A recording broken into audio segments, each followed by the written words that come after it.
మహబూబాబాద్ జిల్లా చిన్నగూడూరు కేంద్రంలోని గుండరాజుపల్లిలో రైతులు ఆందోళన చేపట్టారు. గ్రామంలో ఐకేపీ సెంటర్ ప్రారంభించి 9 రోజులు గడుస్తున్నా ధాన్య కొనుగోలు ప్రారంభం కాకపోవడంతో రైతులు తీవ్ర ఇబ్బందులను ఎదుర్కొంటున్నారు.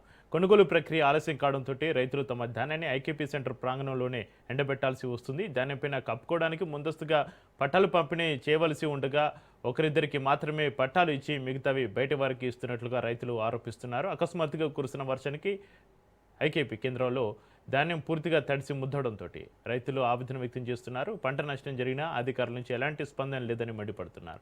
ఇప్పటికైనా అధికారులు స్పందించి తమకు న్యాయం చేయాలని గ్రామ రైతులు డిమాండ్ చేస్తున్నారు.